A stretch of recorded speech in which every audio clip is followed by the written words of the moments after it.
Alright, so exclusive to YemmyCast, a video game podcast, we're going to be watching the live showing of the State of Play. This is before I've looked at any real... I mean, I have some news articles up here at the top here, but we'll see what happens and what we're going to see. So we're going to keep the volume down a little bit, but loud enough that we can hear.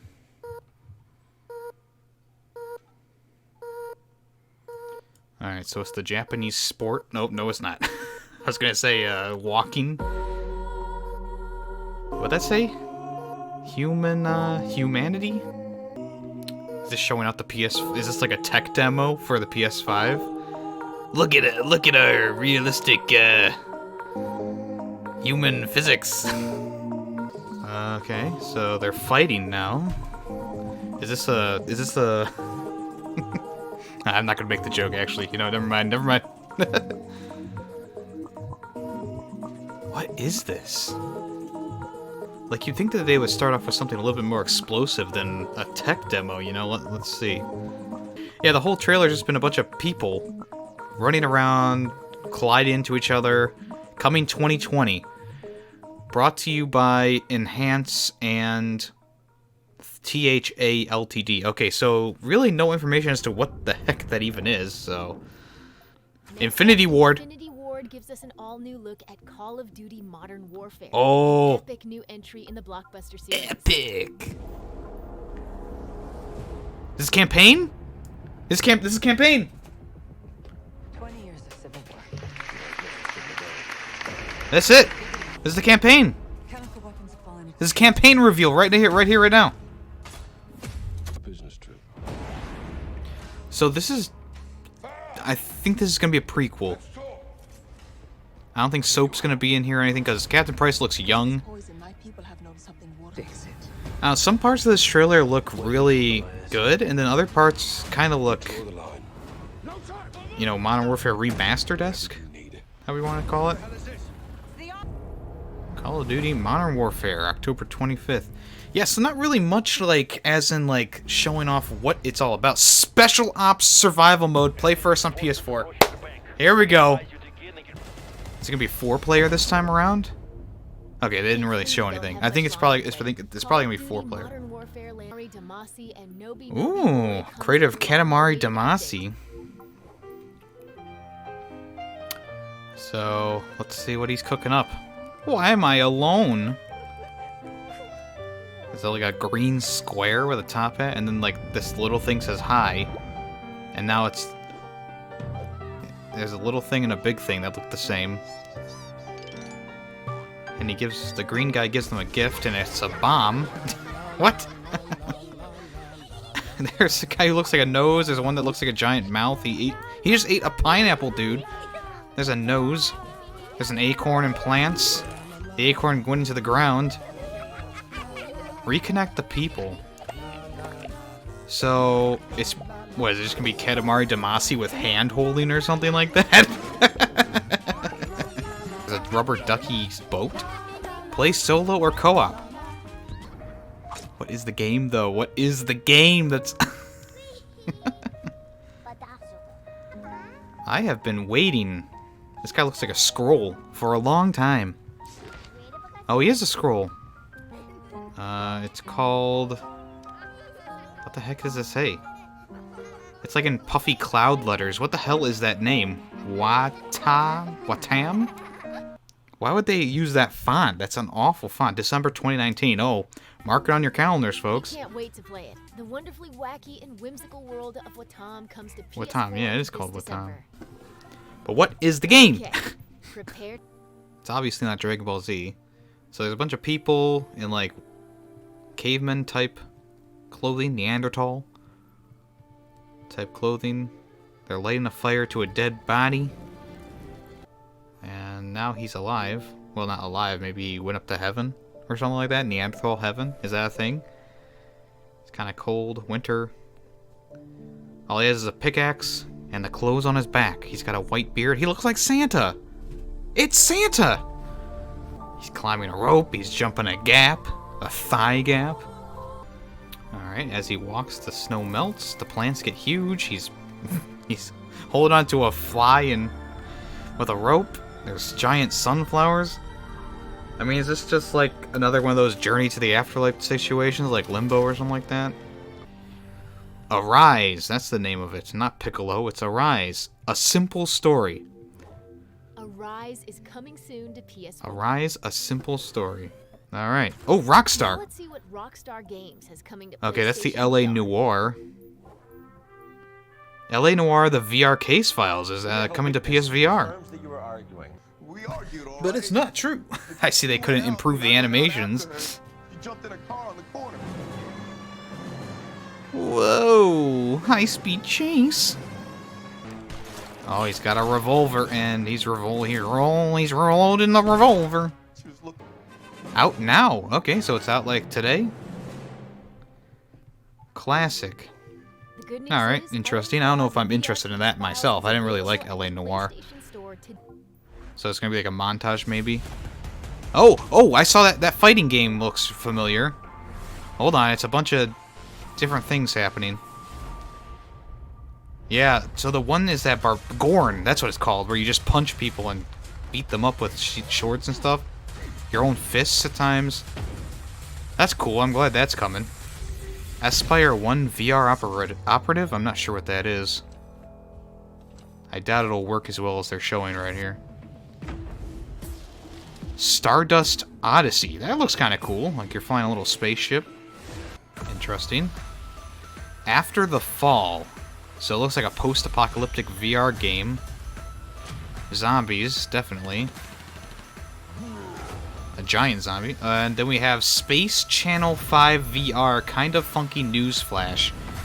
It was way too white to read that. They should have chosen a different colored font for that one. Or at least Get outlined it ready in for black an or something. update on Medieval. Here's Oh, your hey, here we chance to go. Get your hands on a demo of the eagerly awaited experience launching today Oh, on it's- the PlayStation Store. Today? Coming to PS Store today. Oh, the demo. I'm like, it's not October yet. Are they lying? There's gonna be a demo on it for the game today. Play the demo to claim Dan's helmet for the full game. He's killing ants and maggots and finding swords. Just don't forget your other weapons. He just pulled off his arm. So this looks better than the Crash Team Racing remake. Short-lived demo. That's what it's called, which is available today. Cool. Which is Tuesday, 9/24. Looks like Civilization. Hey, PlayStation 4 fans, it's time to get civilized. Sid Meier, the series that makes history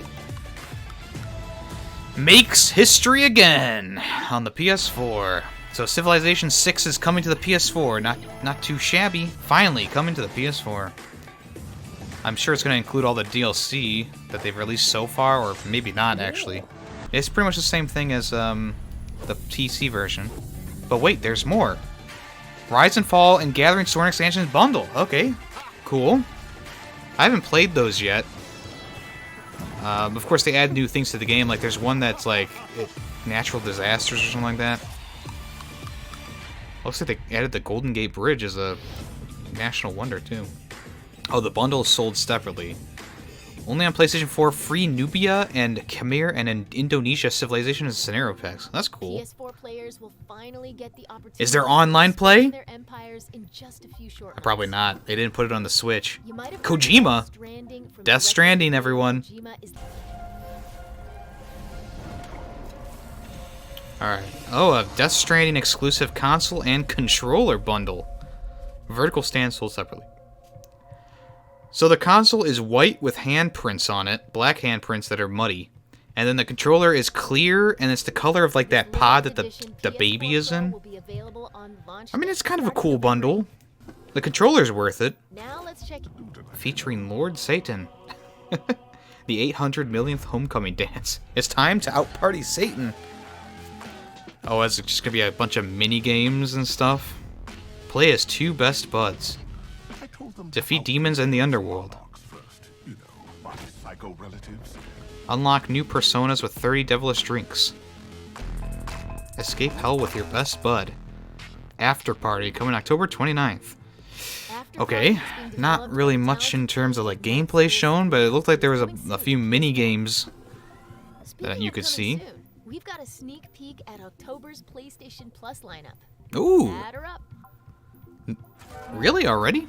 Oh, Jesus! It's MLB The Show. Watch it be like MLB The Show 18 or something like that. Last year's. Is it better than Madden? That's all I care about. Coming to PlayStation Plus in October, MLB The Show 19. So it is the newest one. Which is nice. I guess that's better than PES, Pro Evolution Soccer, from last year. Plus members starting in October. But wait, today we can also share that The Last of Us Remastered is also coming to PlayStation Plus. God damn it, I bought that a while back on a sale. The Show 19. Well, that's cool for people. The Last of Us Remastered. But before we let you go, just in time for part 2, huh? At another upcoming PS4 game from it's gonna be Last of Us Part 2. Worldwide Studios. It's gotta be Last of Us Part 2. There's no way it's not. Yep. It's Last of Us Part 2. I am planning on playing The Last of Us again before Last of Us Part 2 comes around. You run into anything. Please stop.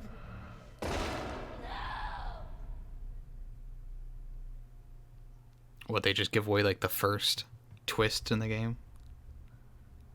Alright, so she's sitting there. She's got bruises and she's battered.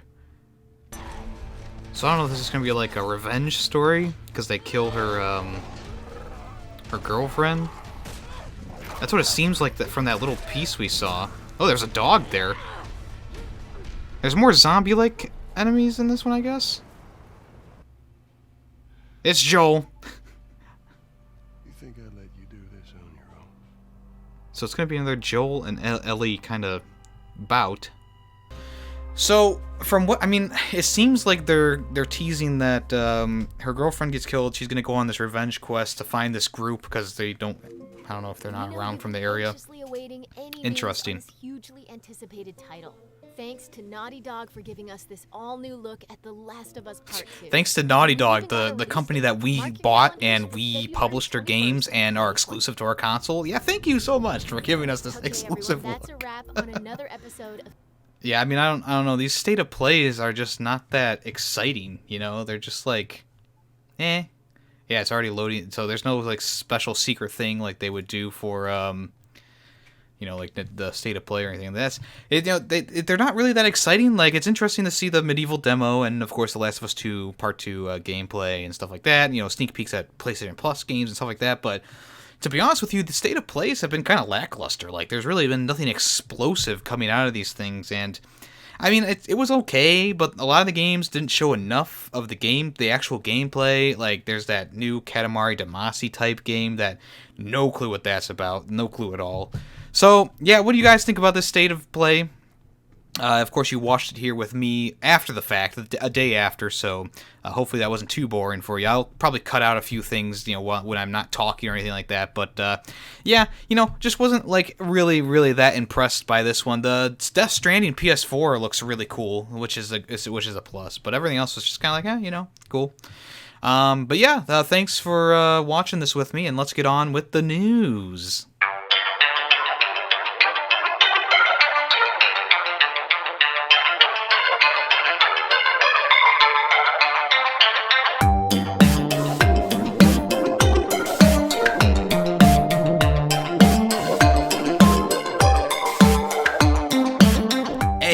What's up, everybody? It's me, YemmytheFerret here with another episode of YemmyCast, a video game podcast on Spotify, SoundCloud, YouTube, and Apple Podcasts. Thank you so much for watching on whatever podcast platform you are watching it on. Whew! As always, YemmytheFerret here, aka Yemmy. We just got done watching the State of Play, September 24th, 2019. You know, a little bit lackluster, like I said, but what you gonna do? It seems like they kind of just put in a lot of filler for this one, as well as with the last one. I don't really remember the last one, but at least this one has some cooler things happening in it, some more things that actually interested me, I guess you would say. I don't know. But yeah, thank you so much for tuning in for that. It was a kind of an interesting idea for me to do. So, like I said, at the end of it, I did, or I will be editing out a lot of the parts where I wasn't talking at all. So if, you think you missed something important, you can always go back and do that. So, the biggest news from the past week, yes, I'll explain this. I was gone for this weekend, decided to take the weekend off, of course, and we ended up going to Cedar Point, America's roller coaster capital of the world. It was a great time.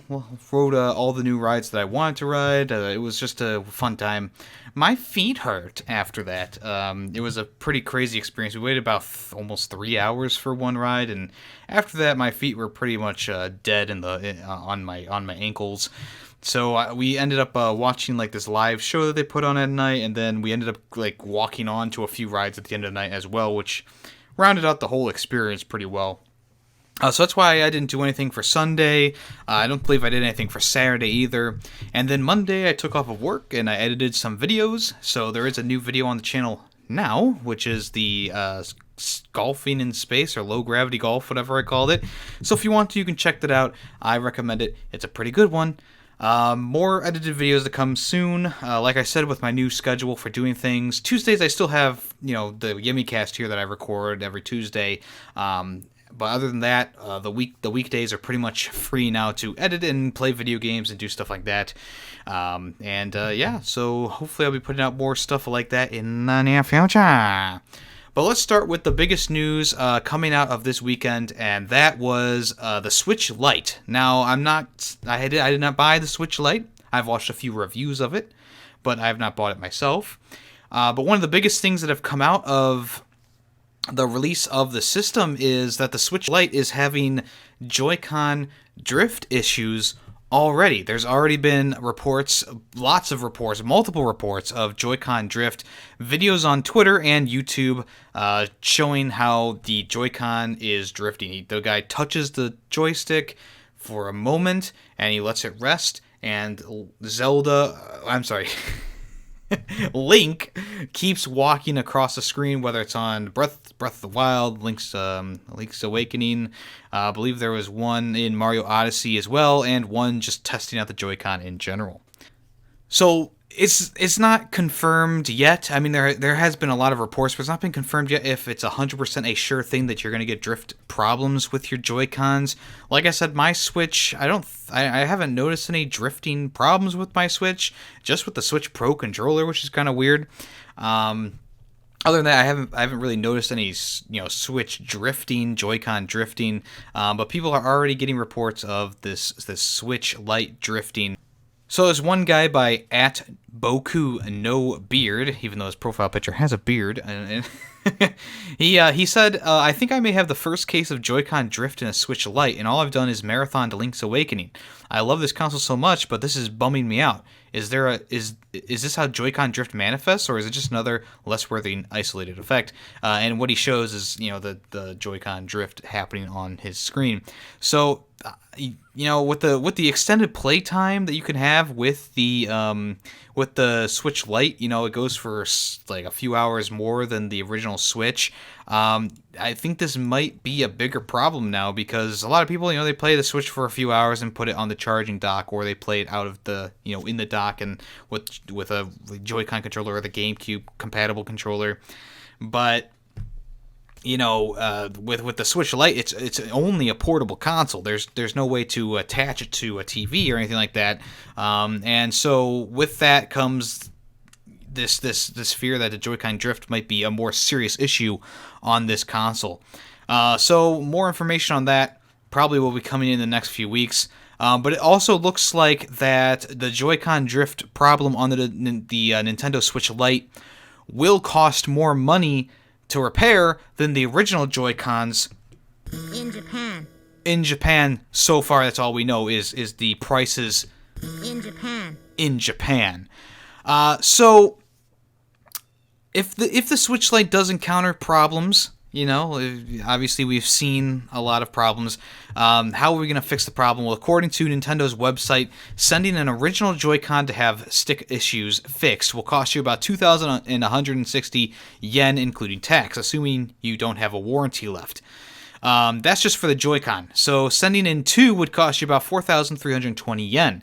To have a Switch Lite's sticks fixed, you'd have to pay 4,860 yen. And you're probably going to be charged regardless of the number of sticks that you have faulty.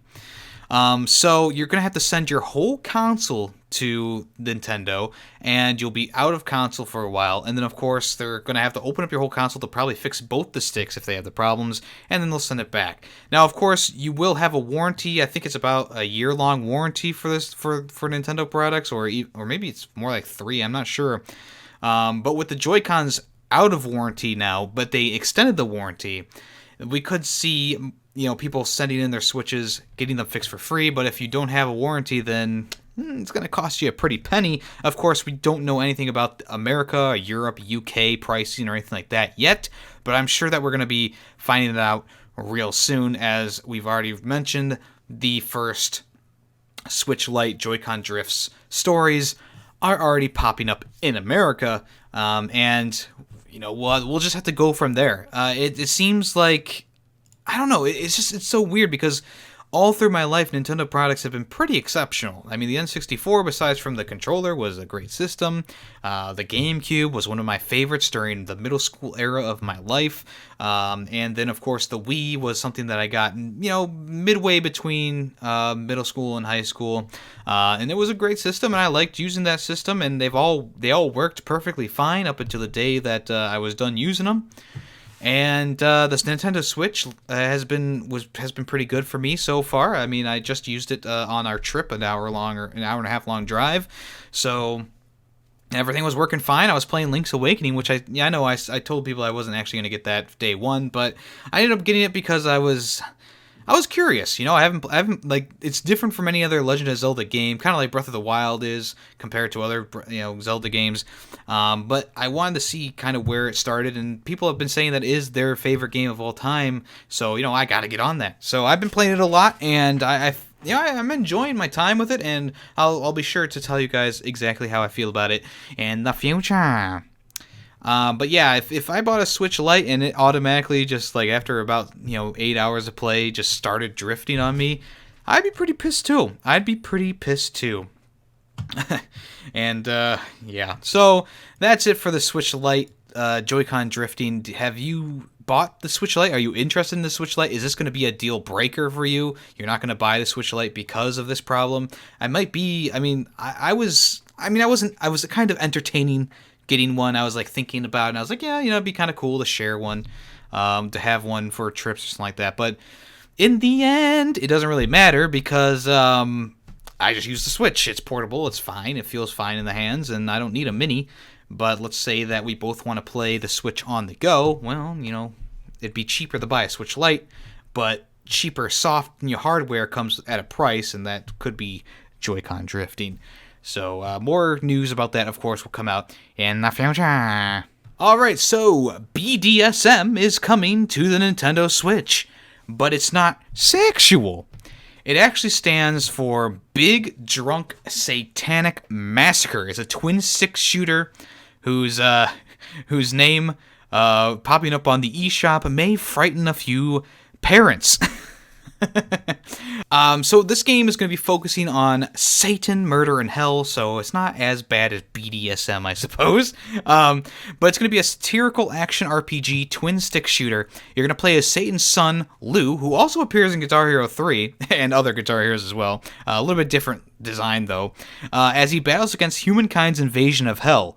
There's a new trailer on their YouTube channel that you can watch. It looks kind of fun. The graphics are a nice like 3D kind of style. Of course it's top down. You use the twin sticks to shoot where you want to shoot. Interesting concept. And we haven't really seen something like this where humans invade hell instead of vice versa. Kind of interesting. So the features of BDSM, leather suits? No, just kidding. A hilarious story. Hilarious. Of course, I'm reading this off of the page. So a hilarious story featuring Lou, Satan's son, as he attempts to save Hell, defeat the meddlesome humans who've invaded the fiery pit, and send those megacorporation stooges back to Earth while you're at it. Explore spectacular locations, destroy everything in them while you battle epic bosses and relentless minion hordes. Guns, gore, and milk will all take the center stage as Lou's implement of destruction. Save the demoness. Save the hell world. These evil megacorp fiends have captured your friends, so show them what giving them hell really means. It's due out on the Nintendo Switch, and I don't know if it's going to come to any other consoles, but it's coming out the 10th of October. So if you want to, I'm sure it'll be available to pre-order before that time, or before that date. Yeah, it definitely looks like a fun little romp. Hopefully it's not too much. There is no price on here yet. It hasn't been revealed yet, but hopefully it's not like a $15 game, because it really doesn't look like a $15 kind of game, but you know, things are always a little bit more pricey than you expect them to be. Alright, so Super Mario Odyssey, there's a little bit of a workaround that they put in for the Switch Lite's lack of Rumble, HD Rumble feature. Now, as you know, there's some moons in Mario Odyssey that require you to kind of walk around an area, and then it vibrates to tell you that there's a moon there. Well, of course, the Switch Lite doesn't have an HD Rumble function, so they decided to have the screen shake instead. So one of the videos from Game Explain with an X instead of an E, or how would you say that? Game Explain without the E capital X. How does that work? Game Explain shows in a video on their YouTube channel the screen shaking instead of the controllers vibrating to tell you where the moon is. So this is a nice workaround, and it also tells you that the game knows when you're using a Switch Lite. I don't know if it asks you that before you start the game, or if it's just something that's kind of built into the Switch Lite to tell the game that you're using a Switch Lite. Who knows? But that's a nice feature, and it definitely will quell some people's problems with the Switch Lite not having HD Rumble in games that do require it. Now, of course, I don't think there's been anything out yet for Mario Party on the Switch Lite. Of course, you have to use a separate set of Joy-Cons for that game, and there's no stand on the Switch Lite nor docking ability, so it's a little bit harder to play those party type games. But for games that are like this that don't require an extra set of Joy-Cons, it's nice to see that they are actually doing something to help with the lack of HD Rumble. Are you upset that there's no HD Rumble? Tell me in the comments section or the comments right now.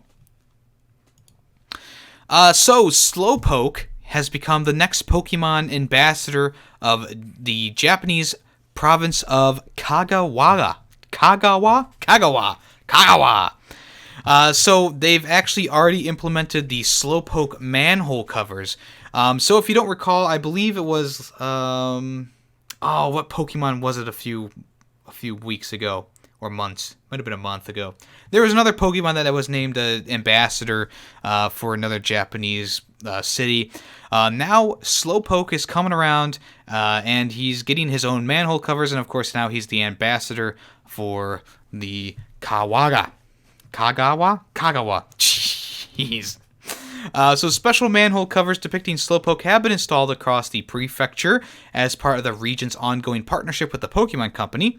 Slowpoke acts as the ambassador for Kagawa and has technically done so since December last year, but this new set of manhole designs really puts Slowpoke on the Kagawa map, quite literally. The designs are pretty cool. I mean, they're not like super amazing, but it just shows Slowpoke doing kind of different things. There's some other Pokemon in here, like the Slowpoke's evolution, Clefairy, also what's that one called? The shell one that has a big tongue coming out of it. There's also a Magikarp on here and a Ditto. Pretending to be Slowpoke as well.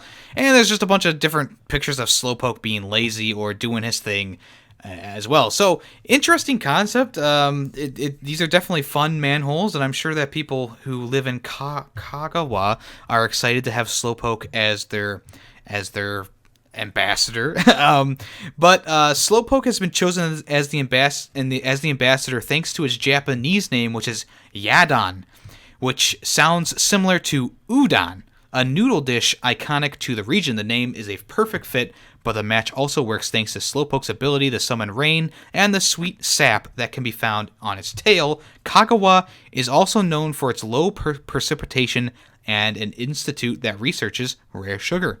So, interesting little tidbit there. Slowpoke is now the next Pokemon ambassador for another city in Japan. Oh! In Japan. There we go. Alright, so EA put out a survey asking which platforms you would want Project Atlas on, which is the cloud-based service for EA. And it and in the list, it shows the Nintendo Switch might be a device that they would want to put the cloud service on. So EA's Chief of Technology Officer Ken Moss explained how it was designed to harness cloud computing and artificial intelligence. He further stated how more than 1,000 staff were involved in the creation of this cloud gaming platform. Now that the tech is out in the wild, EA sent out a survey to early users to gauge which platforms they would most want to play via the cloud. So you can select up to 2 of these. So there's the Mac, Smart TV, cable set top box, smartphone, tablet, over-the-top streaming device like Roku or Apple TV, Nintendo Switch, and other. The Nintendo Switch is on the list, and while support from EA has been a little bit lackluster during the Switch's generation, the Nintendo hybrid platform is on their mind, of course. Ubisoft is another big-name third-party publisher, and they've been putting games on their streaming service as well, so we'll see if the Ubisoft and the EA one come to the Switch in the future. Alright, so Nintendo France has banned the Smash character Hero from the official Super Smash Bros. Ultimate tournament in the country. And we're wondering if the pro scene is going to follow as well. So since being released as a DLC fighter, there's been a fierce debate about Hero's inclusion in Super Smash Bros. Ultimate and whether or not the character should be allowed to participate in the tournament scene. His moveset has a random element, and at times this can make him incredibly powerful. During an interview with Nintendo Life earlier this month, the Dragon Quest XI's echo of an exclusive age producer, Hokuto Okamoto, reinforced this. That's not because he's too powerful, it's because of the random element being too powerful. While events around the world are still deciding whether to have Hero being included in their events, Nintendo France has now reportedly decided to ban the character from participating in the upcoming European Team Cup.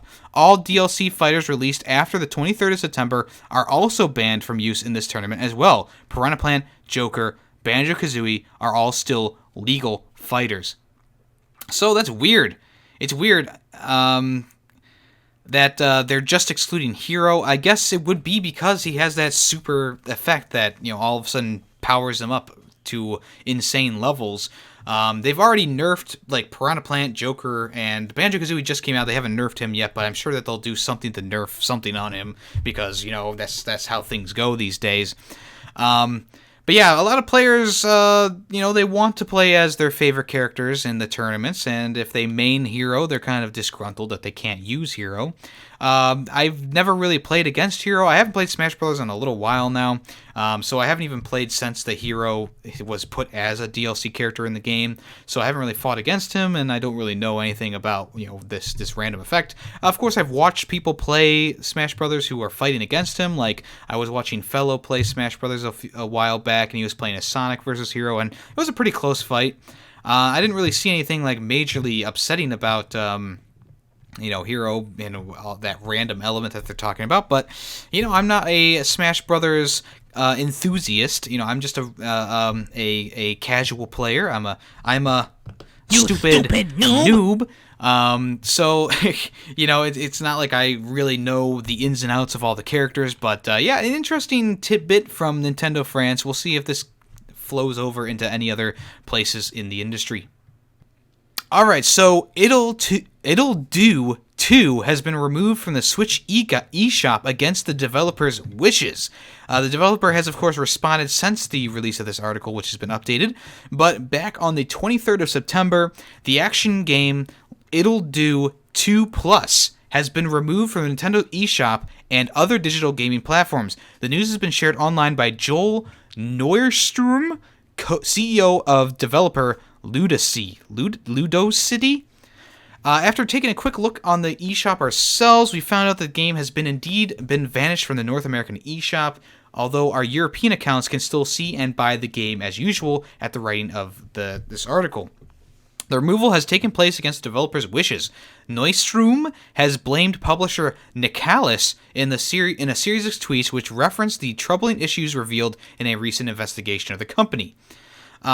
So Neustrom has come out on Twitter and said, can definitely confirm that Nicalis is a piece of shit publisher. After being surprised to find out by looking in their email inbox that we canceled their license to publish 6 months ago, they first agreed to transfer the games over to us. Well, after the usual ghosting for a few weeks, I today woke up to find that they just couldn't be bothered and just delisted Ittle Dew 2 from all console storefronts. Another promise to us, they just straight up broke and a shit move for the customers.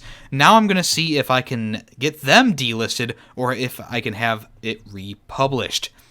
So according to Nostrum comments, Nicalis was asked to hand over Ittle Dew 2 Plus's publishing rights to Ludocity, and it appears that Nicalis didn't do that. Instead, they opted to simply remove the game from the store entirely, leaving the developer with quite a headache. And in the update to the post, Nicalis spoke to the website US Gamer, addressing the delisting of Ittle Dew 2. Our Ittle Dew 2 publishing agreement with Ludocity has ended. We've been in communication with the Ludocity team and the first-party platforms during the transition and attempted to transfer the publishing from Nicalis to Ludocity. The game was successfully transferred to Ludocity on Steam. Unfortunately, not all storefronts have a back-end system in place to transfer or rehome a game to a different publisher. To abide by the terms of the original contract and Ludocity's request to assume control of publishing Ittle Dew 2, it was necessary to delist the game from these platforms.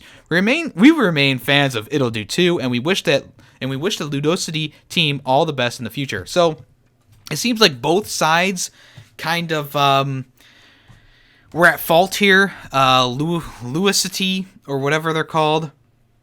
Wait, is it Ludocity? No, Nicalis, whatever the developer is called, or the publisher is called. They kind of didn't stay in contact with the developer Ludocity about the whole situation. Maybe it's because they were working on getting it all transferred over on the platforms and they were struggling with it. So instead of talking to them and letting them know that they were going to delist it, they ended up just doing it and talking about it later. Obviously, the developer Ludocity going on Twitter and saying all these different things in broken English probably wasn't the best way to handle things. I mean, I think, of course, it's your game. You would be mad that it was delisted without your consent and blah blah blah.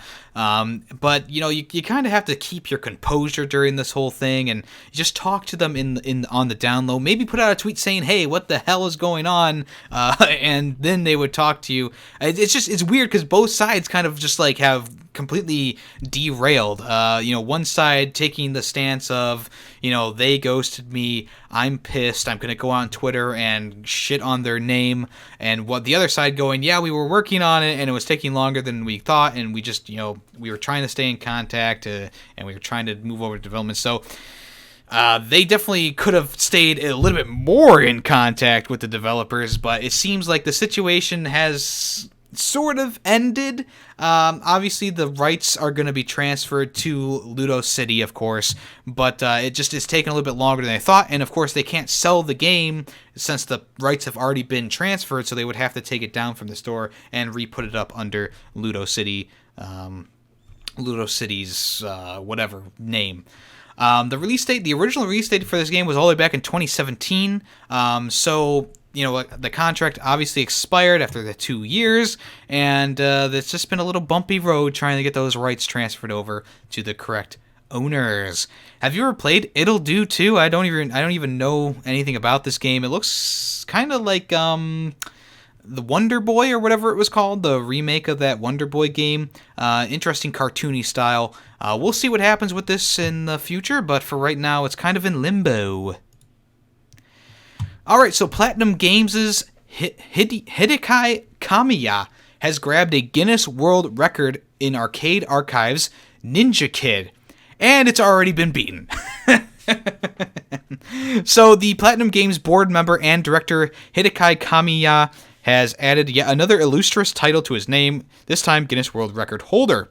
Platinum Games came out on Twitter and said, "Congratulations to Platinum Games board member, director, and now Guinness World Record holder Hideaki Kamiya. Kamiya's whopping 158,680 points in arcade archives Ninja Kids Caravan mode is officially recognized as the world top score. Think you can beat it?" And obviously, someone went out and did.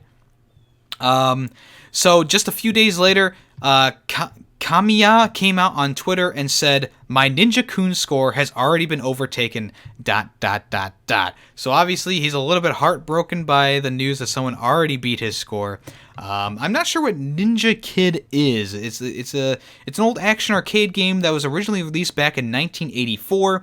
You can find it on the Switch eShop as part of the aforementioned Arcade Archives range. So okay, Arcade Archives is like a thing they put out on eShop. In the game, players must jump up and down from the platforms seen on the screen, avoiding enemy attacks while trying to eliminate them by using your shuriken. Naruto-esque. So yeah, kind of unfortunate that his record has already been beaten so shortly after the fact. I'm wondering if he'll keep some sort of he'll obviously keep the plaque that he got that recognizes that he was the Guinness World Record for a short amount of time, but I don't think they'll be putting his name into any Guinness World Record books in the future because his score has already been beaten. Or they'll say like he had the score for about 3 days and then this person overtook him. Whatever. We'll see. Alright, so Miyamoto wanted Mario Maker gameplay type elements in Zelda Link's Awakening. So the developer created the Chamber Dungeon. So one of the new features in Link's Awakening on the Switch is the Chamber Dungeon. This mode actually replaces the Camera Shop, which was first featured in Link's Awakening DX, and is run by Dampé, the Gravekeeper from Ocarina of Time. So Eiji Anomura came out and said, "I talk to Mr. Miyamoto regularly about the next Zelda game, and one time he asked me if I could come up with a game that features Super Mario Maker type elements for Zelda. We talked about how a game like this for Zelda would have dungeons, but it's generally quite difficult to devise the logic needed to solve them. So we gave some thought into a more approachable style of play where you have to think about how to arrange parts that already have a solution to create a single dungeon, instead of allowing players to create complex arrangements like in Super Mario Maker 2, and that's how we created the Chamber Dungeons for this game." He also explained how Link's Awakening was the most suitable Zelda title for this feature, as each dungeon room is a single screen, making the overall layout easier to understand and arrange. Have you used the new dungeon making thing in Link's Awakening? I have yet to do that because I haven't gotten to that part in the game, but it is an interesting concept, and I would love to mess around with that, of course, in the future. Yeah, it doesn't have as much creatability as Mario Maker, but you gotta take what you get, and I think this is a good starting spot for it. Maybe in the future we'll have a specific Zelda or Link Maker type game, but of course we'll see in the future. Alright, so there's some former Rare staff who are revealing Salamandos, a collectible album celebrating over 30 years of the game dev's music.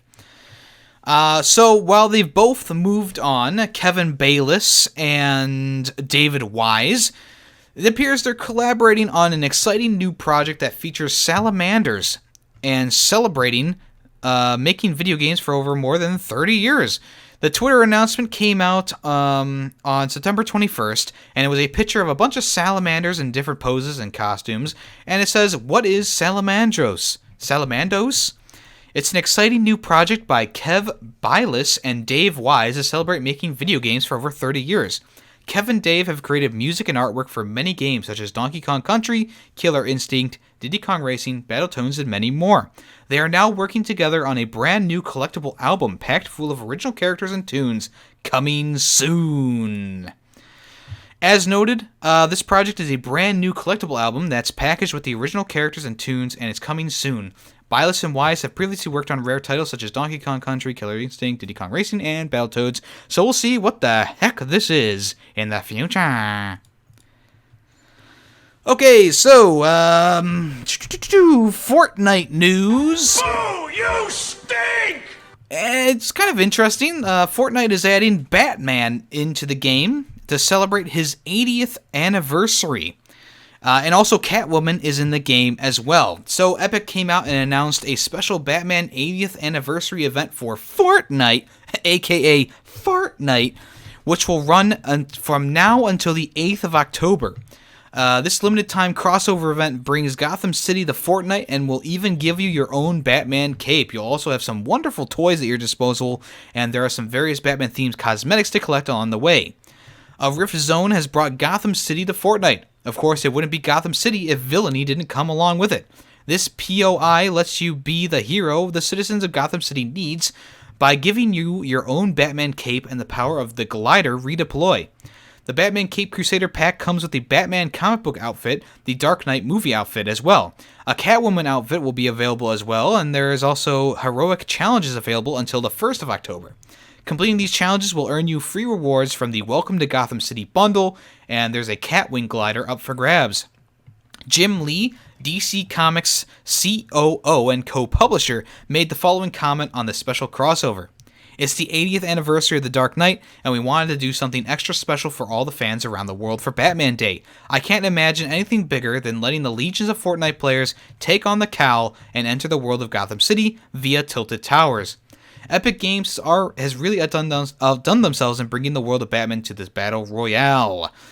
Full patch notes for version 10.31 are, of course, on the official Fortnite website, and there's also a trailer for the Batman X Fortnite announcement that's on their YouTube channel. It looks like you'll be getting like the grappling gun, and of course the glider, the cape, the different costumes as well. An interesting thing to add into Fortnite. Seeing as they've already done like Marvel stuff, it's kind of weird that now they're doing DC stuff all of a sudden, but you know, the two properties have mixed in the past, and I'm sure they'll continue to do something in the future. It's interesting. It is interesting to see Batman stuff in Fortnite. It's something that I would not have seen myself, but interesting, I guess, to say the least. Will you be swooping in the Fortnite to take on the scum and villainy of Gotham? Let me know. More Batman news. A new Batman game could be swooping onto the PS4 in the near future. So, the developer WB Games Montreal came out on Twitter on the 80th anniversary of Batman and posted a photo of the bat signal glowing against their office. Now, what happens during the Twitter video is there's symbols that pop up on the screen with, of course, little glitch sound effects. So it's been a while since Arkham Knight came out onto the scene, and of course it's free on PlayStation Plus this month for the 80th anniversary of Batman. WB Games Montreal also came out on Twitter a day later, showing a new little teaser, and they just said "Capture the Night, Cape sur la nuit." And it shows a bunch of different symbols from the Court of Owls, which they were introduced in the New 52 run of Batman, the Batman comic books.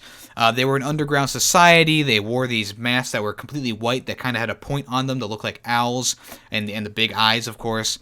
And pretty much through the comic book, it was a really long story, an ongoing story with the Court of Owls. It started with Batman just figuring out that somewhere in his lineage, the Court of Owls had his ancestor killed. And throughout that, we find out that the Court of Owls are underground in Gotham City, and all this stuff was going on. It was really cool. They eventually set their talons, which are their assassins, out on Batman. They invaded his domain, his cave, and Batman had to take the fight to them. And eventually, the end of that little arc, big arc, I should say, was Batman found the underground lair of the Court of Owls, and they all had committed suicide. And you thought that was where it was going to end, but of course the Court of Owls came back in the later comic books, and of course they came back in the Metal series that ran between the New 52 and Rebirth, which was kind of interesting. So yeah, we'll see what this all means, if there's actually going to be a new Batman game made by the same developers as Arkham Origins. Hopefully it's not Arkham Origins like. I would rather be more like Arkham City or Arkham Asylum. I didn't really enjoy Origins. I felt like that one was just a throw this together and throw it out kind of game. I really did not like the whole, like, oh, these assassins are after you and Killer Croc is named as one of them. It's like, what? Also, the twist that Joker is Black Mask, that was like, okay, whatever. Whatever.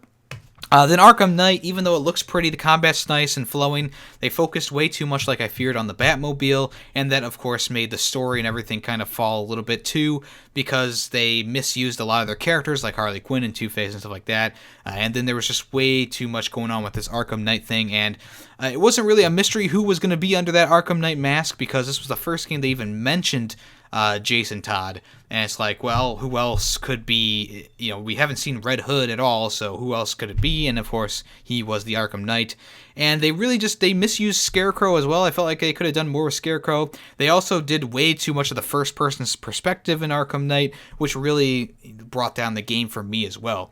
I am planning on doing a little bit of a revisit to Arkham Knight in the future, just to, go through the game again with a new perspective, a different perspective, but maybe it'll end up just like Assassin's Creed Unity, where I don't like the game even more. Alright, so Gearbox says, never say never to Borderlands on the Switch. Now, they've already come out and said, they would like Borderlands to come onto the Switch, but, it doesn't look like something that's going to happen in the future as of right now. And of course, with the third game coming out soon, people, of course, really want the games to come to the Switch. There were rumors of the collection coming to the Switch, which were not true.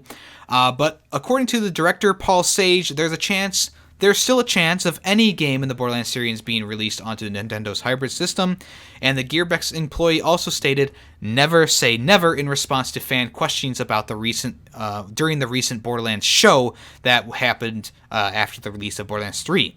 Earlier in April, Randy Pitchford also responded to a tweet saying that he would love to see the looter shooter make its way onto the Switch, but so far it's just been rumors and statements like that. So we'll see in the future if the Borderlands series makes its appearance on the Switch on a Nintendo's console. We've seen games about what was that, like a sex cult and this BDSM game coming out. So Borderlands would fit quite nicely on the Switch nowadays. Now, I think they would put out like Borderlands 1, 2, and pre-sequel before they do 3, because of course 3 is like crazy in terms of graphical quality and stuff like that, and just the scale of the game. So we'll see what they do in the future. Hopefully they do bring Borderlands to the Switch, because I think that'd be pretty cool. Alright, so the Celeste developers came out and said that a sequel probably would not happen. So, Celeste earlier this month received the long-awaited farewell update, which added a new chapter and 100 new levels and over 40 minutes of new music and new mechanics and items. So with the update out now, you're wondering if there's going to be a follow-up, right? So even though Celeste has sold almost 1 million copies, a sequel is unlikely to happen. During an interview with IGN not long ago, the creator Matt Thorson was asked about the chances of a sequel and revealed he would rather not make one. He's quoted as saying, "As for Celeste 2, we really don't want to make a sequel to this game. Maybe in the future we'll change our minds, but right now, we don't know how we'd do a sequel justice. And besides, we're way more interested in making something new for our next full release." He added how the success of Celeste had given the team the space to create on its own terms, allowing the farewell chapter to be released for free, and that would help the next project go a lot smoother. If you don't recall, Matt Makes Games was the developer and publisher of Celeste. They've, of course, changed their name since it's a full team now instead of just him working on the game alone. We'll see what their next project is going to be. Of course, Celeste 2 is not on the table for them right now. They probably just don't have any ideas for it. They probably used all their ideas for the original Celeste game, which has a lot of content, and a lot of content's packed in there. I haven't played Celeste yet, but I would like to play it, soon. I do have it on Steam, and it's installed, and I just haven't gotten around to playing it. It's a platforming nightmare, I've heard, but I've watched people play it, and it looks really fun, so I'm definitely looking forward to jumping into Celeste in the future. Okay, so apparently the 3D movement in Untitled Goose Game was inspired by Super Mario 64 and Hitman. So, as you know, Super Mario 64 was pretty revolutionary at the time of its release. It was like one of the first 3D platforms to come around, and of course, it was the release title with the Nintendo 64. And despite being over 20 years old, the 64-bit title is still inspiring games in this generation. Untitled Goose Game is one of those games, which is out on the Switch eShop this week. In an interview with Quarter Circles, the developer House said it took inspiration from Mario 64's outing when focusing on 3D movement. Although the Australian-based developer didn't elaborate on this, it's easy to see how the gameplay in Untitled Goose Game requires players to pay attention to every angle of the surrounding environment at all times. Stealth games like Hitman were also used as a source of inspiration when designing the game's AI. So yeah, it's interesting to kind of hear these kind of things, what inspired a game. In a game like Untitled Goose Game, you're not expecting to see Hitman in the same sentence as Untitled Goose Game, but there you go. Also, Super Mario 64, nice little nod to them with the movement and stuff like that, and the AI mechanics coming from Hitman. Kind of interesting for sure. Have you played Untitled Goose Game? I played a little bit of it. It was pretty fun. The puzzles are a little bit puzzling, as you might know. I believe there's already someone on YouTube who beat the game in 5 minutes, so I'm definitely not going to be doing that. I'm a little bit confused on just how to get the hat off the guy's head right now, but we'll get. I think I have an idea of how to do it now that I've kind of sat on it for a few days and thought about it immensely in my little goose brain. But yeah, it's a fun little game, and I'm enjoying my time with it, and I'm hoping to get farther in the game after I find out how to get the damn hat off the guy's head. Alright, so Smash Bros. Ultimate players aren't happy with the new online tournament rules.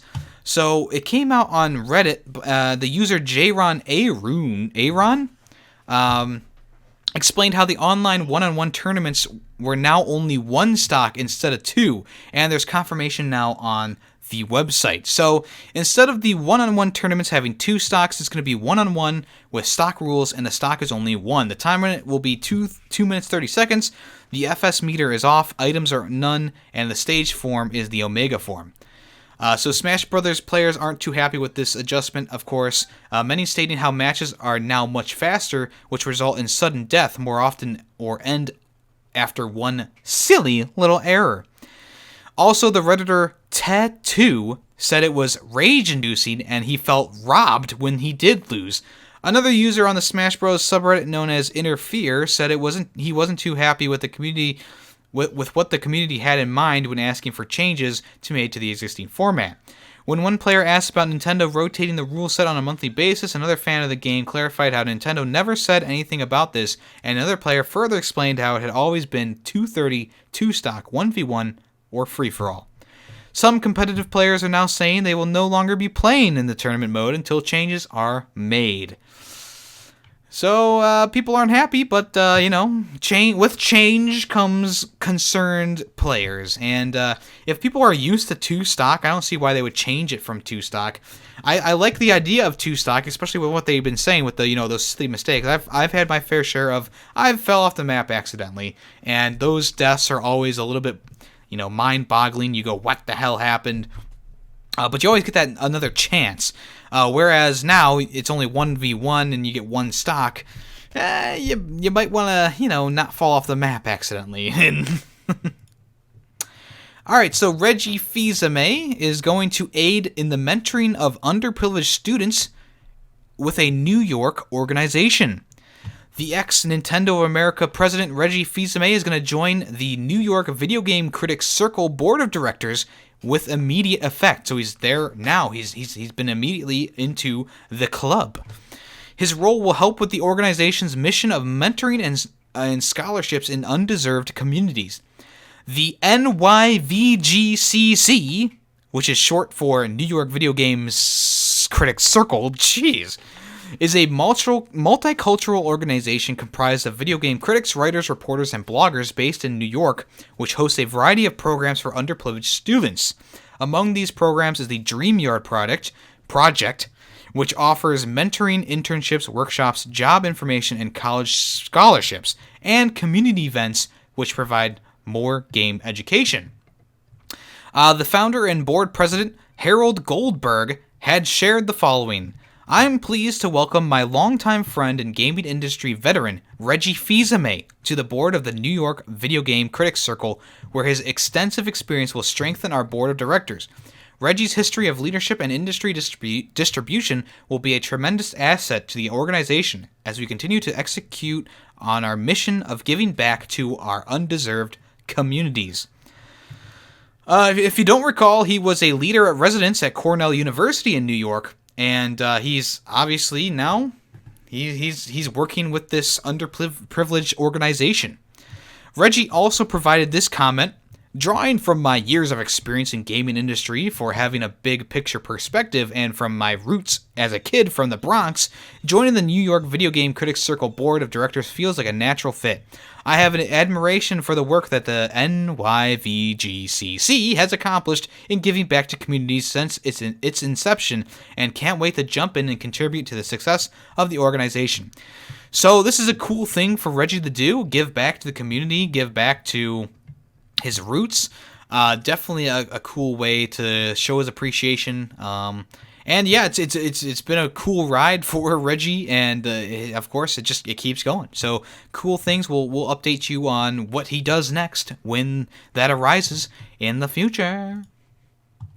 Alright, so Dying Light 2's developer are planning to support the next game for nearly half a decade, which is 5 years. Dying Light 2 developer Techland has already confirmed that its upcoming open-world zombie killing experience will be coming to the PS5 as well as shipping next spring on the PS4. The studio has stated that it plans to support the game for up to 4 years. During an interview with the website Prankster 101, lead game designer Timon Smektala said Dying Light 1 was supported for 4 years after its release, and the plan for Dying Light 2 is exactly the same. We want this game to be supported after its release. We know that a lot of fans will be wanting DLCs, updates, extra stuff that they can get their hands on, and we promise to deliver them just that. I don't think that those are huge ambitions for the game, like this article says, but it's a cool thing that they're going to be supporting the game for just as long as they supported the other one. Dying Light 1 was a great experience, and the DLCs added and the extras added to that experience, and Dying Light 2 looks like it's going to be just another fantastic experience. So yeah, we'll see what they do with the DLC and updates and stuff like that. Originally, Dying Light received 10 new pieces of DLC more than 2 years after its release, so obviously they're going to be trying to put out the DLC a little bit faster for this game, of course. But we'll see in the future. Okay, so some concerning news for Ghost Recon Breakpoint. Apparently it's going to have a battle pass with time-saving mechanics and the dreaded microtransactions. This was inevitable, but Ubisoft confirmed that Ghost Recon Breakpoint will function exactly like a game as a service. It'll have 2 battle passes for each of the 3 episodes planned for release over the game's first year of support, time savers that will help you get rewards and materials you want quicker, and everybody's favorite thing, microtransactions. So this has been confirmed by the developer on what is planned for the experience in the first year on the market. It's been revealed that you'll be able to earn battle points through the completion of faction missions and Ghost War matches. Rather suspiciously, however, there'll be a cap on the amounts of points you can earn on any given day. Instead of progressing through 50 set tiers, you'll be able to rank up and be rewarded a random item every time. Should you do that 50 times, you will earn everything that particular act has to offer without the possibility of duplicates.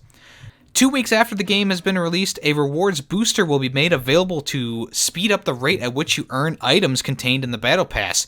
You'll also be able to purchase bundles of Skell credits, the standard in-game currency, as well as crafting materials. Finally, microtransactions can be used to buy exclusive cosmetic items, but can also be spent on exchanging for more Skell credits, unlocking weapon blueprints automatically, unlocking weapon attachments automatically, exclusive customization options, exclusive vehicles, various time savers, reward boosters, possibly more in the future. Jeez! So they haven't even released this game, and they're already like, yep, everyone just give out your money right now because, you know, we're going to be making it impossible to level up your character in a timely fashion. Woohoo, here comes the money for Ubisoft. Oh my gosh, I'm going to stay away from Breakpoint. I wasn't a big fan of Division 2, as you know, and I wasn't a fan of the Rainbow Six Siege or anything like that. And here we are with Ghost Recon Breakpoint.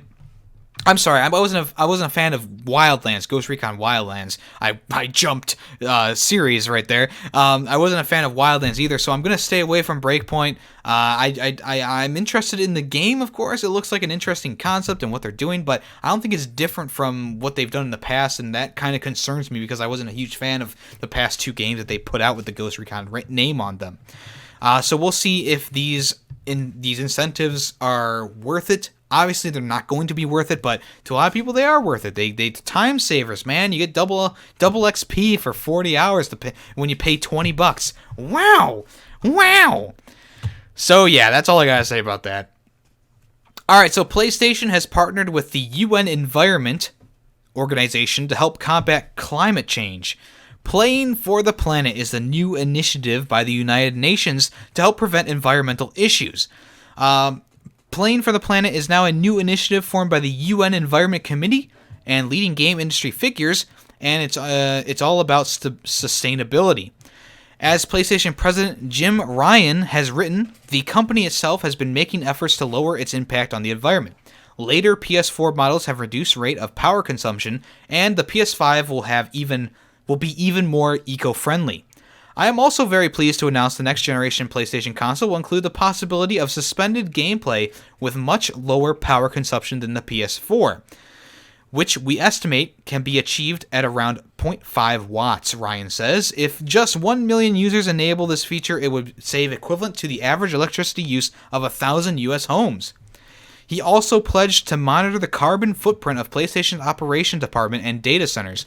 More interestingly, it sounds like the company is committed to educating people about climate change too. We have committed to working with the industry and climate experts to develop reference information for use by game developers that wish to include sustainability themes in games. In addition, we will investigate potential PSVR applications that can raise awareness of climate change issues and climate experts. There's more information on the PlayStation official blog, but that's pretty much the gist of what he said about this whole summit, this climate change thing here. So yeah, cool. I mean, that's good. This is good. I know a lot of things in the U.S. have tried to change in terms of climate control and stuff like that. Climate change. Obviously, there's been a lot of bills and stuff taken down, and of course, the U.S. left the whole climate change initiative thing by the UN, which was just the stupidest thing in my opinion. But this isn't a political podcast, okay? But this is nice. This is a cool announcement by Sony, and of course, the president is on board with it. The president of Sony is on board with it.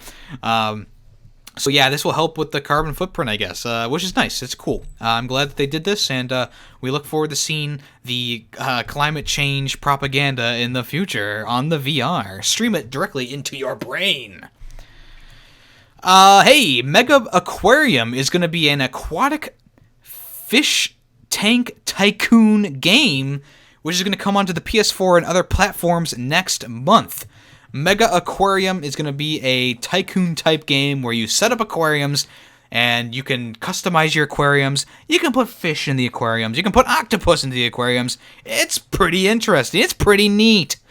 Have you ever just wanted to have a whole building be an aquarium? Now is your time. You'll hire staff and ensure visitors are kept happy while they are in your aquarium as well. The developer Twice Circled went to great lengths to ensure each creature is represented accurately, and each species will have different requirements to fulfill. If you like, you can also go into first-person mode and visit your own aquarium. It sounded like a good game. It's going to be released on the 18th of October if you want to check it out. The trailer is on PlayStation's official YouTube channel. I always have liked tycoon games. I never got into like Railroad Tycoon, but MegaQuarium could be the next big thing.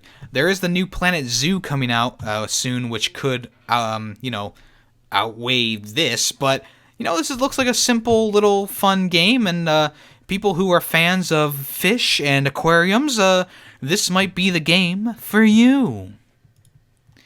Okay, so a new PlayStation VR Mega Pack bundle is going to come out in time for Christmas. It's going to include 5 of the top PSVR games. So for the PSVR this holiday, there's been announced the Mega Pack bundle for Europe, which includes the headset, a PlayStation camera, and download codes for 5 games, including Astrobot Rescue Mission, Everybody's Golf VR, PlayStation VR Worlds, Resident Evil 7, and the Elder Scrolls V Skyrim VR, which is a lot. And it's going to be selling for about £300, which would probably be about $310 US. I'm not sure if this pack is going to come to America yet, but I'm guessing it's going to come in a similar form to the Americas. Like I said, the pack is going to be about 300 buckaroonies, 300 slaps in the face, and it's going to come out around the 4th of October to stores around in Europe. So if you've been interested in a VR system, this might be the perfect time to get one with this amazing bundle. If you're waiting for the PS5, understandable. But the PSVR does have a lot of support. It has a lot of games. New games come out weekly for the system, and yeah, this is a good bundle. This is a great bundle. There's a lot of games in here that would be about $60 regular. Skyrim, Resident Evil 7, and then also there's Astrobot Rescue Mission, which has got high praises from a lot of people. Even Chronoside himself has said this is one of his favorite games out there. So if you can trust me, you can definitely trust Chronoside. And of course, PlayStation VR Worlds was one of those throw-in type demo discs. It was interesting to play through once, but I don't think it's like the biggest thing in the world. But yeah, if you want to, that's going to come out the 4th of October. Okay, so the last 2 things here are more Borderlands news. The first news story we have is Borderlands 3 is going to be, or Borderlands 3 has sold more than 5 million copies in its first 5 days. It's 2K's fastest selling game despite the controversies. So yeah, Borderlands 3 has been a hit. The publisher, 2K, revealed that its looter shooter has sold more than 5 million copies over the first 5 days on the market, making it the fastest selling release in the company's history. 2K says over 70% of those sales were digital. Obviously, that's taking PC numbers into account, but it's still a pretty significant statistic. As for Borderlands 3, it stacks up against Borderlands 2, which sits at 20 million copies. So if Borderlands 3 stays as popular as it is, and once it gets released on Steam, I'm sure it will sell a bunch more. It should probably become the best-selling Borderlands game of all time, but that'll be a wait-and-see type thing. Even though this game had a few controversies leading up to it, it seems like it's still selling pretty well, and I've been enjoying it myself. I think that there's a few things that I have complaints about now that I've gone through the game a lot farther, but, you know, it's nothing like so major that I would say, oh, I'll stay away from this game. I just think that the maps are really big, but there's not enough side missions to kind of, like, make you want to explore any area that you wouldn't explore during a main mission or a side mission. So that's one of the complaints I have is, like, even though these maps are big, I think that the smaller map type where you go from map to map, you know, between loading screens is a little bit better archetype for this type of game. Like at Borderlands 2, there's so many side missions, you know, you go crazy. You know, I spent a whole 2-hour live stream just doing live streams on Borderlands 2. Whereas Borderlands 3, you know, they're kind of scarce as far as I'm going right now. I've been on 4 planets now, and there's been like 20 or so side missions. There's been the most on New Eden so far, which has been a rousing 3. We'll see if more come about once I get through the game farther or finish the game entirely, but we'll see. And last but not least, Borderlands 3's new in-game event is going to be a spooky twist next month for October. So the Borderlands show showed off the new free in-game event, which is going to be called Bloody Harvest, which is going to come to the PS4 and other systems next month. The Halloween-themed event is going to bring a new mission, of a new boss fight, and an all-new map to explore as well. It'll only be around for just over a month, but should you invest the time and effort, you'll be rewarded with 2 new weapons and a handful of new cosmetic items, including a new keychain. Which is, or a weapon trinket, I'm sorry. A new skin for all 4 Vault Hunters, a grenade mod, and even more to collect alongside that. Talk of Terror debuff, which shrouds your vision in a mysterious mist and weakens your gun handling, accuracy, and spread, is included, but this can be turned into an advantage with class mods. So that's kind of weird. In the pictures, it shows like racks with pumpkins, carved pumpkins on their heads. There's like a spooky, church-looking building on a cliffside. The new boss looks like a skeleton wearing scuba gear. Kind of interesting, kind of cool. We'll see where this goes in the future. All right, so that's it for this episode of YemmyCast, a video game podcast. Really, really long episode, guys, but thank you for sticking with me if you have. Thank you for sticking with me through the State of Play reveal and also all the news stories as well. If you want to, you can check out the podcast 4 o'clock premiere on Wednesdays Eastern Time, also on Sundays at 9:30 a.m. Eastern Time. Of course, I haven't done a Sunday episode in a while now, but there will be one this weekend, so don't worry about that. The episode is available on all platforms the same day, whether it's Wednesday or Sunday. So Spotify, Apple Podcasts, and SoundCloud. It's available on all those platforms as well. So if you want to, you can check it out there on those platforms. I don't care where you check it out. I appreciate you nonetheless. Once again, thank you for listening. Let me know what your favorite news story of this week was, and I hope to see you guys in the next episode. I am YemmytheFerret, and this has been YemmyCast, a video game podcast.